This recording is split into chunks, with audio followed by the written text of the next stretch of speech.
Hi friends! ఈరోజు మనం రీసెంట్‌గా ఒక మంచి పొలిటికల్ డ్రామా అండ్ థ్రిల్లర్ కాన్సెప్ట్‌తో వచ్చిన 'రాచరికం' మూవీ స్టోరీ డిస్కస్ చేసుకోబోతున్నాం. ఇలాగే మీకింకా ఏ మూవీ స్టోరీని ఎక్స్‌ప్లనేషన్ కావాలి అంటే ఆ మూవీ నేమ్ అనేది కామెంట్ బాక్స్‌లో కామెంట్ చేయండి. ఇంకా ఏమాత్రం ఆలస్యం చేయకుండా మూవీలోకి వెళ్ళిపోదాం.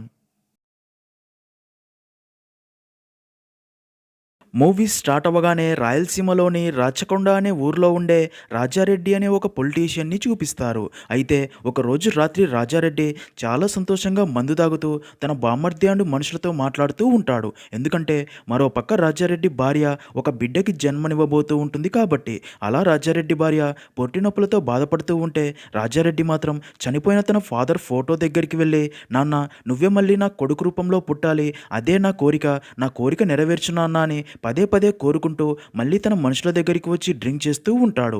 ఇదిలా ఉంటే రాజారెడ్డి భార్య నొప్పులు భరించలేక చాలా బాధపడుతూ ఉండడంతో తనకి డెలివరీ చేసే మహిళ రాజారెడ్డి దగ్గరికి వచ్చి, అయ్యా అమ్మగారు నొప్పులు భరించలేకపోతున్నారు, అందుకే తనని హాస్పిటల్కి తీసుకెళ్లడం మంచిదనిపిస్తుంది అని ఎంత చెప్పినా సరే రాజారెడ్డి మాత్రం ఆ మహిళ మాటలు పట్టించుకోకుండా, ఏం భయం లేదు, నా భార్య కడుపులో ఉంది, మా నాన్ననే, తనకి ఎలాంటి ప్రమాదం జరగదు, జాగ్రత్తగా బయటికి వస్తాడు అని చెప్తాడు. ఇంకా అలా కాసేపటికి రాజారెడ్డి భార్యకి డెలివరీ అయ్యి బిడ్డకి జన్మని ఇస్తుంది.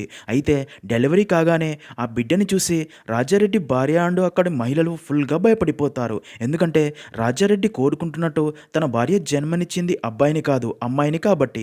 ఇంకా ఆ బిడ్డ ఏడుపు శబ్దం విన్న రాజారెడ్డి, నాకు మా నాన్న పుట్టాడు అని ఎంతో సంతోషంగా లోపలికి వచ్చి తనకి పుట్టిన ఆడపిల్లని చూసి షాక్ అయ్యి రాజారెడ్డికి విపరీతమైన కోపం వస్తుంది. అందుకే డెలివరీ చేసిన మహిళలతో వడ్ల గింజలు తెచ్చి ఆ బిడ్డ గొంతులో వేసి ఎప్పట్లాగే చంపేయమని చెప్తాడు. ఇక్కడే మనకు తెలిసే ఒక విషయం ఏంటంటే, ఇప్పటికే రాజారెడ్డికి 2-3 సార్లు ఆడపిల్లలు పుట్టగా తనకి కొడుకే కావాలి అని ఆడపిల్లలు పుట్టగానే వారి గొంతులో వడ్ల గింజలు వేసి చంపేయించి ఉంటాడు. అందుకే ఈసారి కూడా తనకి ఆడపిల్లనే పుట్టడంతో తనని చంపేయాలని చూస్తాడు. అందుకే రాజారెడ్డి భార్యకి ఆడపిల్ల పుట్టగానే తన భార్య అండ్ ఆ మహిళలు ఫుల్గా భయపడిపోయి ఉంటారు. అలా రాజారెడ్డి భార్య తమ బిడ్డని చంపకోని ఎంత బ్రతిమాలుతున్నా సరే రాజారెడ్డి పసిబిడ్డని చంపబోతాడు. అయితే అదే టైంకే రాజారెడ్డి దగ్గరికి తన బామ్మర్ది వచ్చి, బావా పార్టీ వాళ్ళు నీకే టికెట్ కన్ఫర్మ్ చేశారంట, మళ్ళీ కాల్ చేస్తారంట అని చెప్పగా అది విన్న రాజారెడ్డి చాలా హ్యాపీగా ఫీల్ అవుతాడు. అది విన్న రాజారెడ్డి భార్య తనతో, చూసారా అండి, ఈ ఆడపిల్ల మన ఇంటికి లక్ష్మీదేవి, తను పుట్టగానే మీకు పార్టీ టికెట్ ఇచ్చింది, మీకు మంచి జరిగింది, తన వల్ల మీకు రాబోయే రోజుల్లో ఇంకా అదృష్టం కలగవచ్చు, అందుకే తనని చంపకండి అని చెప్పి ఏడుస్తుంది. అదంతా విన్న రాజారెడ్డి కూడా బాగా ఆలోచించి, నిజమే తను పుట్టడం వల్లే నాకు మంచి జరిగింది, అందుకే తనని చంపకుండా వదిలేస్తున్నా, కానీ ఇది మళ్ళీ నా కంటికి కనిపించకూడదు, ఇంట్లో మీలాగే ఒక గదిలో పడి ఉండాలి అని చెప్పి వెళ్ళిపోతాడు. సీన్ కట్ చేస్తే మరుసటి రోజు రాజారెడ్డి తన మనుషులతో పాటు పార్టీ ఆఫీస్ దగ్గరికి వెళ్తూ ఉండగా అపోజిషన్ పార్టీ లీడర్ అయిన భీమా రాజారెడ్డి దగ్గరికి వచ్చి, మీ పార్టీ వాళ్ళకి మైండ్ దొబ్బినట్లుంది, అందుకే సర్పంచ్ అయిన నీకు ఎమ్మెల్యే టికెట్ కన్ఫర్మ్ చేశారు, నా నియోజకవర్గంలో నీలాంటి 100 మంది సర్పంచులు నా కంట్రోల్లో ఉన్నారు, ఇంకా నువ్వెప్పుడు ఎమ్మెల్యేగా గెలవాలి, అలా జరగనివ్వను అనగా దానికి రాజారెడ్డి, నా బలమేంటో ఎలక్షన్స్లో చూస్తావు కదా అంటాడు. దానికి భీమా, నీ బలమేంటో నీ పెళ్ళాం దగ్గర చూపించుకో, ఎందుకంటే నీకింక మగపిల్లాడు పుట్టడు, ఆడపిల్ల పుట్టగానే వడ్లగింజ వేసి చంపడమేగా నీ బలమని చెప్పి నవ్వుతాడు. అది విన్న రాజారెడ్డికి చాలా కోపం వస్తుంది. ఇంకా రాజారెడ్డి మనిషి అయిన భార్గవకి కూడా చాలా కోపం వచ్చి తన దగ్గర ఉన్న కత్తితో భీమా చెయ్యి నరిగేస్తాడు. అది చూసిన రాజారెడ్డి కూడా బయట అందరి ముందు బాధ నటించినా సరే లోపల మాత్రం తనకు కూడా చాలా హ్యాపీగా ఫీల్ అవుతాడు. ఇంకా పోలీసులు భార్గవాని అరెస్ట్ చేసి పోలీస్ స్టేషన్కి తీసుకుని వెళ్ళగా రాజారెడ్డి తనకి ఉన్న పలుకుబడితో భార్గవాని బెయిల్ మీద బయటికి తీసుకుని వస్తాడు. ఇక్కడే ట్విస్ట్ ఏంటంటే, నిజానికి భీమా చెయ్యి నరికివేయమని భార్గవకి చెప్పింది అసలు ఈ ప్లాన్ అంతా రాజారెడ్డిదే అని. నెక్స్ట్ సీన్లో అలా కొన్ని రోజులు గడిచిపోతాయి. భీమా కొంచెం కోలుకున్న తర్వాత ఒకరోజు రాజారెడ్డిని కలవడానికి తన ఇంటికి వస్తాడు. తెగిపోయిన తన చేతిని చూసి చాలా బాధపడి రాజారెడ్డితో, నాకు ఆ భార్గవ గాడి మీద ప్రతీకారం తీర్చుకోవాలి అని ఉంది, అందుకే నువ్వు నా ప్రతీకారం తీర్చుకోవడానికి నాకు సహాయం చేస్తే ఈ రాబోయే ఎన్నికల్లో నువ్వు ఎమ్మెల్యేగా గెలవడానికి నీకు అన్ని విధాల హెల్ప్ చేస్తా, నేను ఎలాగైనా నా చెయ్యి నరికి నా రాజకీయ జీవితం నాశనం చేసిన ఆ భార్గవ గాడి అంతు చూడనిదే నాకు ప్రశాంతత ఉండదు అని చెప్పి ఎమోషనల్ అవుతాడు. ఇక్కడే మనకు తెలిసే ఒక విషయం ఏంటంటే, నిజానికి అప్పటికే అపోజిషన్ లీడర్ భీమాకి భార్గవకి మధ్య చిన్న చిన్న గొడవలు జరుగుతూ ఇద్దరి మధ్య వైరం ఉంటుంది. ఇంకా ఎప్పుడైతే భార్గవ భీమా చెయ్యి నరికేశాడో అప్పటి నుండి భీమాకి భార్గవపై మరింత కోపం పెరిగిపోయి ఉంటుంది.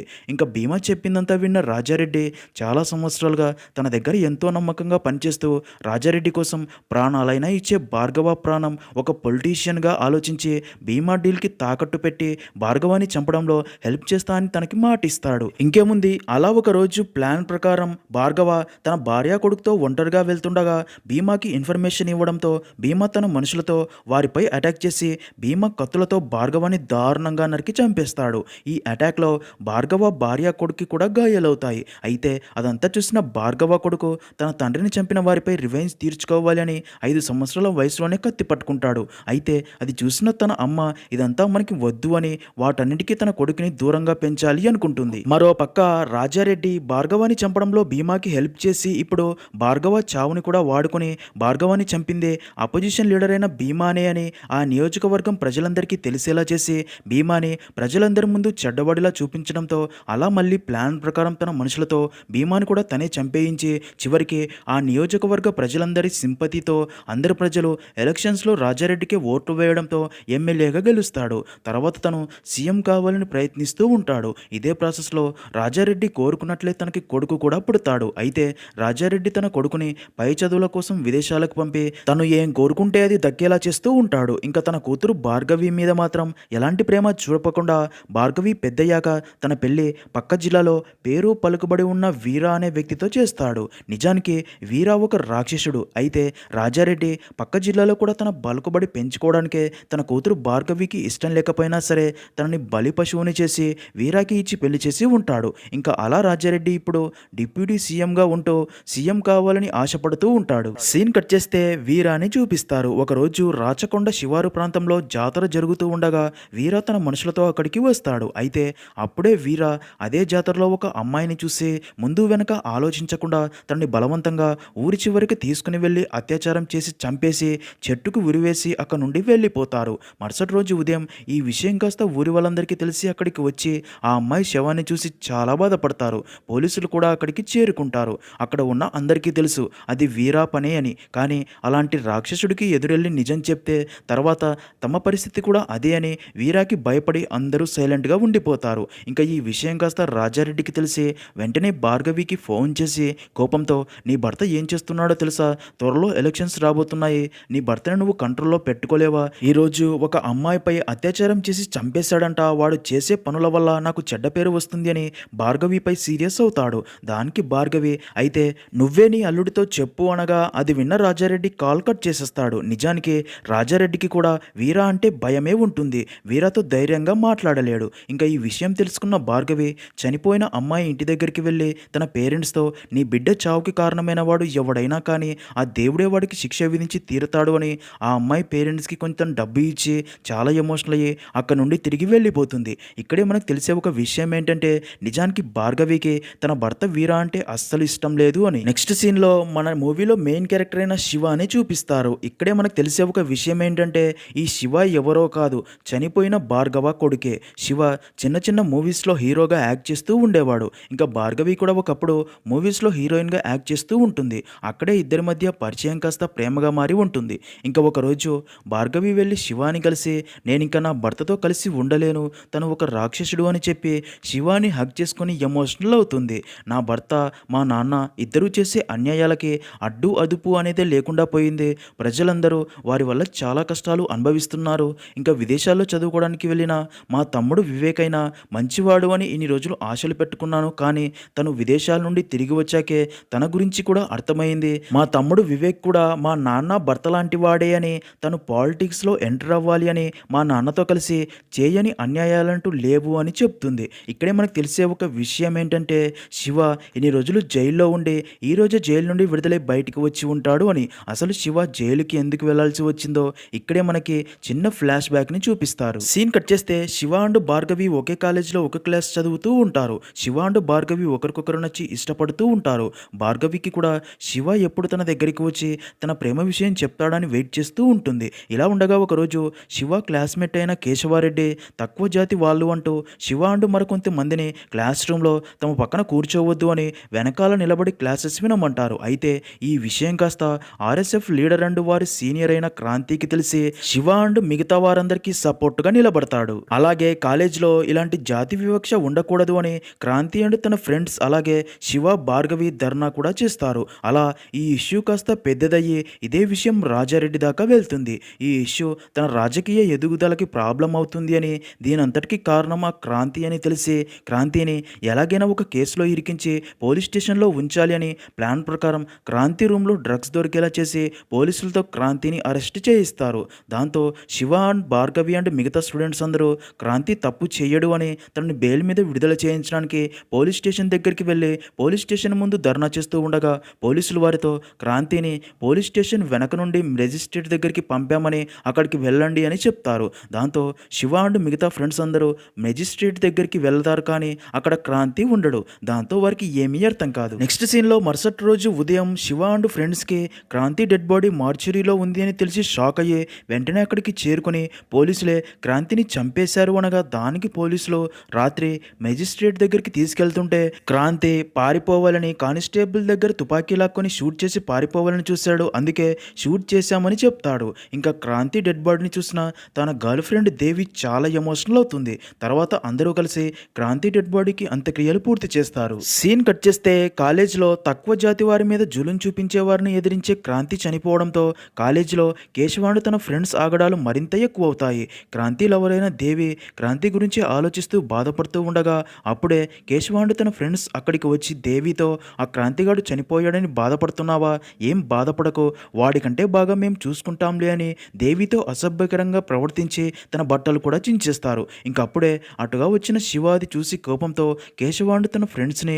కాలేజీ మొత్తం పరిగెత్తించి మరీ కొడతాడు. అలాగే అక్కడి వారితో ఇక మీదట క్రాంతి అన్న లేడు అని ఎవరూ భయపడకండి, క్రాంతి అన్న ప్లేస్లో నేను ఉంటాను అని అందరికీ ధైర్యం చెప్తాడు. ఇంకా అదంతా చూసిన భార్గవికి శివ మరింత నచ్చి శివ ఇంకా తన మనసులో మాట తనకి చెప్పడు అని తనే శివ దగ్గరికి వెళ్ళి ముద్దు పెట్టి నువ్వంటే కూడా నాకు చాలా ఇష్టం, ఐ లవ్ యూ అని చెప్పడంతో అది విన్న శివ కూడా చాలా హ్యాపీగా ఫీల్ అయ్యి అలా ఇద్దరు మరింత క్లోజ్ అవుతారు. ఇదిలా ఉంటే కాలేజీలో జరిగిన గొడవ గురించి కాలేజీ ప్రిన్సిపల్కి తెలిసి వెంటనే రాజారెడ్డికి ఫోన్ చేసి మీరు చెప్పినట్లే ఎవరికి అనుమానం రాకుండా ప్లాన్ ప్రకారం మీ పాలిటిక్స్ లైఫ్కి అడ్డు వస్తున్నాడు అనుకున్న క్రాంతిని చంపేయించాం, కానీ ఇప్పుడు వాడిలాగే వాడి ప్లేస్లో శివ అనే కుర్రాడు రెచ్చిపోతున్నాడు అని చెప్పగా అది విన్న రాజారెడ్డి నా రాజకీయ జీవితానికి ఎవరు అడ్డు వస్తున్నారు అని తెలిసినా సరే వారు బ్రతికి ఉండకూడదు, వాడిని కూడా టైం చూసుకుని పోలీసులతో చంపేయించు అని చెప్తాడు. మరో పక్క శివ అండ్ భార్గవి ప్రతిరోజు కాలేజీలో కలుస్తూ మాట్లాడుకుంటూ ఉంటారు. ఇలా ఉండగా ఒకరోజు రాజారెడ్డి తన ఫ్యామిలీతో కలిసి పక్క ఊర్లోని ఫంక్షన్కి వెళ్ళగా ఇంట్లో భార్గవి మాత్రమే ఉంటుంది. దాంతో భార్గవి శివకి ఫోన్ చేసి విషయం చెప్పి తన ఇంటికి రమ్మని చెప్పడంతో శివ భార్గవి ఇంటికి వస్తాడు. అలా ఇద్దరు కలిసి మాట్లాడుకున్న తర్వాత రొమాన్స్ చేసుకుంటూ ఇంటిమేట్ కూడా అవుతారు. అయితే అప్పుడే ఇంటికి వచ్చిన రాజారెడ్డి తన బామ్మర్దితో ఈ రోజుతో ఆ శివగాడి పీడ కూడా పోతుందిరా, వాడి ఇంటికి మంట పెట్టించా, ఆ ఇంట్లో ఉన్న శివగాడు వాడి అమ్మ ఇద్దరూ చనిపోతూ ఉంటారు అని చెప్పి నవ్వుతూ ఉంటాడు. అయితే అదంతా విన్న శివ షాక్ అయ్యి అక్కడి నుండి వారి ముందు నుండే పరిగెడతాడు. ఇంకా భార్గవి అండ్ శివాలని చూసిన రాజారెడ్డికి ఒక తక్కువ కులం వాడితో తన కూతురు ప్రేమలో ఉంది అని తెలిసి కోపంతో రగిలిపోతాడు. మరోపక్క శివ తన ఇంటి దగ్గరికి వెళ్ళగా అప్పటికే తన ఇల్లు ఇంట్లోని వాళ్ళ అమ్మ పూర్తిగా కాలిపోయి ఉంటారు. దాంతో శివ అది చూసి చాలా బాధపడుతూ ఉండగా ఇంకా రాజారెడ్డి శివ తన ఇంట్లో దొంగతనం చేయడానికి వచ్చాడు అని అప్పటికే కంప్లైంట్ ఇచ్చి ఉండడంతో పోలీసులు అక్కడికి వచ్చి తనని అరెస్ట్ చేయాలని చూడగా అప్పుడే నక్సలైట్ గ్రూప్ లీడర్ అయిన చంద్రశేఖర్ శివాని అక్కడ నుండి తీసుకెళ్లడానికి వస్తాడు. ఇక్కడే మనకు తెలిసే ఒక విషయం ఏంటంటే ఈ చంద్రశేఖర్ ఎవరో కాదు క్రాంతి ఫాదరే అని శివాకి హెల్ప్ చేయడానికి అక్కడికి వస్తాడు. అయితే పోలీసులు చంద్రశేఖర్ చేతికి షూట్ చేసి శివ అండ్ చంద్రశేఖర్ ఇద్దరిని అరెస్ట్ చేసి జైల్లో వేసి ఉంటారు. మరో పక్క రాజారెడ్డికి భార్గవి అండ్ శివాల ప్రేమ విషయం తెలిసి భార్గవికి పెళ్లి చేయాలని ఫిక్స్ అయ్యి తను సీఎం అవడానికి రాజకీయంగా ఉపయోగపడతాడు అని పక్క జిల్లాలో బాగా పేరున్న శివారెడ్డి కొడుకు వీరాని భార్గవికి ఇచ్చి పెళ్లి చేయడానికి ఫిక్స్ చేస్తాడు. వీరా రాక్షసుడు అని తెలిసినా సరే తన రాజకీయ ఎదుగుదల కోసం భార్గవిని వీరాకి ఇచ్చి పెళ్లి చేసి ఉంటాడు. ఇంకా అలా కొన్ని సంవత్సరాలు జైలు జీవితం గడిపిన శివ ఇప్పుడు జైలు నుండి విడుదలై బయటికి వచ్చి ఉంటాడు. సీన్ కట్ చేస్తే ఒకరోజు వీరా తన మనుషులతో కలిసి జీప్లో పక్క ఊరికి వెళ్తూ ఉండగా ఊరి శివారులో ఎవరో కొంతమంది వ్యక్తులు వీరా జీప్లపై బాంబులతో అటాక్ చేస్తారు. అలాగే వారు వీరా అండ్ తన మనుషులపై కూడా అటాక్ చేసి వీరాని చంపాలి అని ప్రయత్నిస్తారు. అయితే వీరా చాలా కష్టపడి వారిపై ఎదురుదాడి చేసి తనపై అటాక్ చేయడానికి వచ్చిన అందరినీ చంపేస్తాడు. అయితే ఈ దాడిలో వీరాకి కూడా చాలా గాయాలు అవుతాయి. అలా గాయాలతో ఇంటికి వచ్చిన వీరా అసలు తనపై అటాక్ చేసి చంపేంత ధైర్యం ఎవరికి ఉంది, ఈ అటాక్ చేయించింది ఎవరా అని కోపంతో రగిలిపోతాడు. ఇంకా వీరాని గాయాలతో గాయాలతో చూసిన భార్గవి తన గాయాలకి మందు రాయబోగా వీర కోపంతో భార్గవిని తిట్టి ఇంట్లోకి వెళ్ళిపోమ్మనడంతో భార్గవి ఏడుస్తూ ఇంట్లోకి వెళ్ళిపోతుంది. ఇంకదంతా చూసిన రాజారెడ్డి కూడా అసలు ఇది ఎవరు చేయించిన అటాకో కనుక్కోమని తన మనుషులతో చెప్తాడు. అలాగే వీరాని కొన్ని రోజులు జాగ్రత్తగా ఉండమని చెప్తాడు. అయితే ఇక్కడే రివీల్ అయ్యే అదిరిపోయే ట్విస్ట్ ఏంటంటే అప్పుడే ఇంట్లోకి వెళ్ళిన భార్గవి వీర రైట్ హ్యాండ్ అయిన రుద్రాని పిలిచి తన చెంప మీద కొట్టి, ఈ వీర వల్ల నా జీవితమే నాశనమైంది. 7 సంవత్సరాలుగా ఈ వీర నన్ను టార్చర్ చేస్తున్నాడు అని నీకు కూడా తెలుసు కదా, అందుకే నేను వీరాని చంపమని మంచి ప్లాన్ కూడా చెప్పి పంపితే నువ్వు వీరాని చంపించలేకపోయావు. ఇలాంటి అవకాశం మళ్ళీ మనకు వస్తుందా? ఇంకోసారి వీరాని నువ్వు చంపించకపోతే నేనే వీరాని చంపుతాను అని కోపంతో రగిలిపోతుంది. నిజానికి వీర టార్చర్ భరించలేకపోతున్న భార్గవి వీరాని చంపాలి అని ఫిక్స్ అయి ఉంటుంది. అందుకే వీర రైట్ హ్యాండ్ అయిన రుద్రకి డబ్బు ఆశ చూపించి మరి తనతోనే వీరాని చంపించాలి అని ప్లాన్స్ రెడీ చేస్తూ ఉంటుంది. నెక్స్ట్ సీన్లో ఇదిలా ఉంటే మరో పక్క రాజారెడ్డి కొడుకు వివేక్ తన ఫాదర్ తర్వాత రాజకీయాల్లో తను ఎదగాలి అని తన ఫాదర్ని సీఎం చేసి తను ఎమ్మెల్యేగా గెలవడానికి ఎన్ని అడ్డదారులు దొక్కాలో అన్ని అడ్డదారులు తొక్కుతూ తను చేస్తుంది తప్పు అని తెలిసినా సరే ఎమ్మెల్యే అవ్వటం కోసం ఒక పొలిటీషియన్ లాగా తప్పుల మీద తప్పులు చేస్తూ క్రైమ్స్ చేస్తూ ఎమ్మెల్యేల వీక్నెస్లు తెలుసుకుని వారిని బ్లాక్మెయిల్ చేస్తూ తన తండ్రి అడుగుజాడల్లోనే నడుస్తూ ఉంటాడు. అలా ఒక ఎమ్మెల్యేని బ్లాక్మెయిల్ చేయడంతో తను ఆత్మహత్య చేసుకొని చనిపోతాడు. ఇంకా ఇదిలా ఉంటే అదే రోజు రాత్రి భార్గవి ఇంట్లో పనులు చేసుకుంటూ ఉండగా అప్పుడే ఇంటికి వచ్చిన వీర భార్గవితో, నీ మాజీ ప్రియుడు ఆ శివగాడు జైలు నుండి విడుదలయ్యాడంట కదా, వాడిని కలిసి ఏం మాట్లాడావు చెప్పు అని ఫోర్స్ చేయగా భార్గవి తనతో, నేను దారిలో వెళ్తుంటే తను కనిపించాడు, బాగున్నావా అని అడిగి వచ్చేశాను, తనతో ఇంకేం మాట్లాడలేదు అని చెప్తుంది. అయితే అది విన్న వీర మాత్రం భార్గవి మాటలు పట్టించుకోకుండా, నాకు తెలుసులే, పెళ్లికి ముందు నువ్వు వాడిని ఇంటికి పిలిపించుకొని ఇద్దరూ బాగా ఎంజాయ్ చేసేవారంట కదా, మీరు ఏం చేశారో నాకు అన్నీ తెలుసు, ఇప్పటికీ అలాగే ఇద్దరూ కలుస్తున్నారు కదా, నిజం చెప్పు బజారు ముండా అని తిట్టి భార్గవిని కొడతాడు. దాంతో భార్గవికి చాలా కోపం వచ్చి వీరాతో, నువ్వు నిజంగా మగాడివే అయితే వెళ్ళి శివాతో పోటీ పడి గెలువు, తన ముందు నా గురించి ఇలా మాట్లాడితే నీ ప్రాణం తీస్తాడు అంటుంది. అది విన్న వీర కోపంతో రేపేవాడి ప్రతాపమేంటో చూస్తా అని మరుసటి రోజు వీర శివాని కలిసి భార్గవి గురించి తన ముందు అసభ్యకరంగా మాట్లాడడంతో శివాకి కోపం వచ్చి వీరాని కొడతాడు. అలా ఇద్దరి మధ్య చాలాసేపు బీభత్సవమైన ఫైట్ జరుగుతుంది. అయితే ఈ విషయం కాస్త పోలీసులకు తెలిసి పోలీసులు అక్కడికి వచ్చి ఇద్దరి మధ్య గొడవను ఆపి అక్కడ నుండి పంపించేస్తారు. సీన్ కట్ చేస్తే అదే రోజు రాత్రి ఊర్లో అంకాలమ్మ ఉత్సవం జరుగుతూ ఉంటుంది. మరో పక్క వీర ఉదయం జరిగిందే తలుచుకొని శివపై కోపంతో రగిలిపోతూ ఉంటాడు. ఇంకా భార్గవి అండ్ శివ ఉత్సవానికి వెళ్లారు అని తెలిసిన వీర ఫుల్గా డ్రింక్ చేసి అక్కడికి వెళ్తాడు. అయితే భార్గవి అండ్ శివ ప్లాన్ ప్రకారం ఆ ఊరి ఆడవాళ్ళు అందరూ కలిసి అమ్మవారి వేషంలో రెడీ అయ్యి వీర ఊర్లోని ఆడవారిపై చేసిన ఘోరాలన్నీ గుర్తు చేసుకుని అందరూ కలిసి వీరాన్ని దారుణంగా పొడిచి చంపేస్తారు. అయితే వీరాన్ని ఎవరు చంపారు అనేది ఎవరికీ తెలియకుండా అందరూ జాగ్రత్త పడతారు. ఇంకా ఈ విషయం తెలిసిన వీరా ఫాదర్ రాజారెడ్డి దగ్గరికి వచ్చి, ఎవరో ప్లాన్ ప్రకారం నా కొడుకుని చంపేశారు, నా కొడుకుని చంపిన వాడి తల నాకు కావాలి, త్వరగా కనిపెట్టు అని రాజారెడ్డిపై సీరియస్ అవుతాడు. అలా వీరా ఫాదర్ అక్కడి నుంచి వెళ్ళిపోయాక రాజారెడ్డితో తన కొడుకు వివేక్, నాన్న మీరేం టెన్షన్ పడకండి, ఇక మీరు రెస్ట్ తీసుకునే టైం వచ్చేసింది, వీరాన్ని చంపిన వాడిని నేనే కనిపెడతా, అలాగే సీఎంని కూడా నేనే అవుతాను అంటాడు. అది విన్న రాజారెడ్డి షాక్ అయ్యి, నా తర్వాత నా రాజకీయ వారసుడివి నువ్వే కదరా, మొదట నన్ను ఒకసారి సీఎం అవ్వనివ్వు, అది నా కోరిక అంటాడు.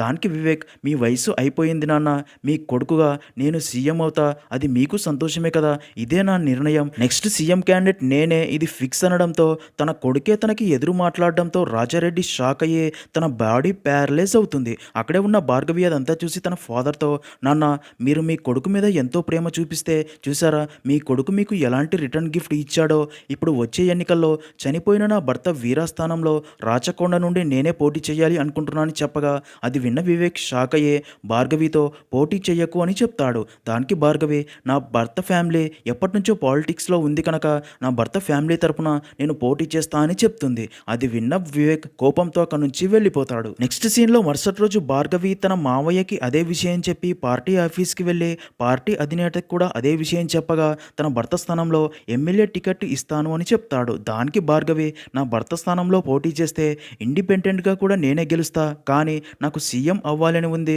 మీరు నన్ను సీఎం క్యాండిడేట్గా ప్రకటించాలి, ఇప్పుడున్న సీఎంల కంటే నేను అన్ని విధాల సీఎం క్యాండిడేట్గా సరిపోతాను, అలాగే మీకు అన్ని విధాలుగా ఉపయోగపడతాను అనగా దానికి అధినేత, ఎమ్మెల్యేల సపోర్ట్ ఎవరికి ఎక్కువ ఉంటే వారినే క్యాండిడేట్గా ప్రకటిస్తా చేస్తాను అని అలా ఎమ్మెల్యేలతో ఒక మీటింగ్ ఏర్పాటు చేసి పార్టీ అధినేత వారితో ఈసారి ఎన్నికల్లో ఒకే ఇంటి నుండి ఇద్దరు సీఎం క్యాండిడేట్లుగా ఉండబోతున్నారు. ఈసారి ఎమ్మెల్యేల సపోర్ట్ భార్గవి అండ్ వివేక్లలో ఎవరికి ఎక్కువ ఉంటే వారే సీఎం క్యాండిడేట్ అని చెప్తాడు. ఇంకా ఈసారి ఎలాగైనా తనే సీఎం అవ్వాలని వివేక్ ఎమ్మెల్యేలందరికీ అధిక మొత్తంలో డబ్బు ఇస్తూ వారి సపోర్ట్ తనకే చేసేలా మాట్లాడుకుంటాడు. అయితే ఈ విషయం కాస్త భార్గవికి తెలుస్తుంది.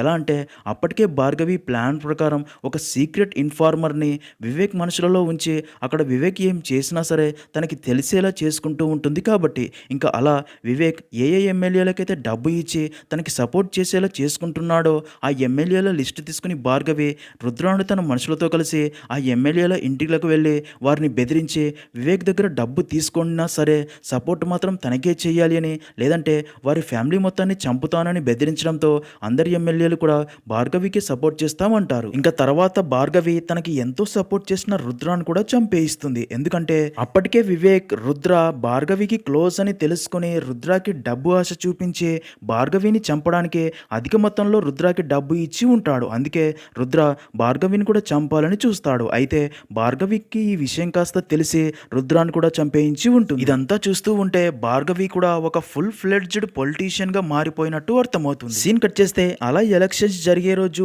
వివేక్ ఎన్ని ప్రయత్నాలు చేసినా సరే తనకి ఎమ్మెల్యే సపోర్ట్ లేకపోవడంతో పాటు ఈ ఎన్నికల్లో భార్గవి గెలుస్తుంది అని అర్థమయ్యే ఈ ఎలక్షన్స్ ని ఎలాగైనా ఆపాలి అని పోలింగ్ బూత్ లోకి వెళ్ళి ఎలక్షన్స్ ఆపాలని ట్రై చేస్తాడు. అయితే ఈ విషయం కాస్త భార్గవికి తెలిసి అక్కడికి పోలీసులను పంపి వివేక్ ని అరెస్ట్ చేయించి జైల్లో వేయిస్తుంది. ఇంకా తర్వాత ఎలక్షన్స్ జరిగి భార్గవి ఎమ్మెల్యేగా గెలుస్తుంది. ఇంకా అలాగే ఎమ్మెల్యేల అందరి సపోర్ట్ కూడా భార్గవికే చేయడంతో మొదటిసారి ఒక మహిళ సీఎం అవుతుంది. నెక్స్ట్ సీన్ లో భార్గవి బాడీ ప్యారలైజ్ అయ్యి కుర్చీకే పరిమితమైన తన ఫాదర్ కి ఫుడ్ తినిపిస్తూ, నాన్న నువ్వు నీకు కొడుకే పుట్టాలి అని కొడుకు మీద ప్రేమ చూపించి వాడిని బాగా చదివించి అన్నింట్లో వాడికి తోడు ఉంటూ వచ్చావు. కానీ ఈ పరిస్థితుల్లో కూడా నేను చూడడానికి వాడు రాలేదు.